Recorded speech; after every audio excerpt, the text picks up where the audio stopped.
আর একটা খাবারের কথা বলি আপনাদেরকে, ব্রেন বুস্টার। সবাই মনে রাখবেন, খুব জরুরি। রাতের বেলা 1 গ্লাস পানিতে 1 চামচ হলুদের গুঁড়ো, 1 চামচ মেথি আর 1 চামচ মধু। রাতেও মিশাতে পারেন মধুটা চাইলে সকালবেলা মিশাতে পারেন।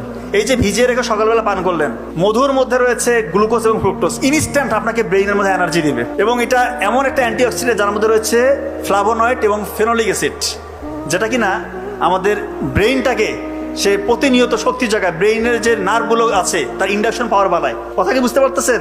ব্রেইনের কর্মক্ষমতা বাড়বে। হলুদের গুঁড়ো এটা একটা অ্যান্টি ইনফ্লামেটরি এজেন্ট, এটা আমাদের ব্রেইনটাকে সুরক্ষা দেয়, নিউরনগুলোকে সাপোর্ট দেয়, নিউরনকে ধ্বংসের হাত থেকে রক্ষা করে। এবং BDNF, brain drive neurotrophic factor, এইটা রয়েছে, এটা এক ধরনের প্রোটিন, এটা রয়েছে হলুদের গুঁড়োর মধ্যে। এইটা যখন বেশি বেশি তৈরি হবে আপনার শরীরের মধ্যে, তখন নতুন নতুন নিউরন তৈরি হবে, আপনার ব্রেইনের কর্মক্ষমতা অটোমেটিক বাড়বে ইনশাআল্লাহ।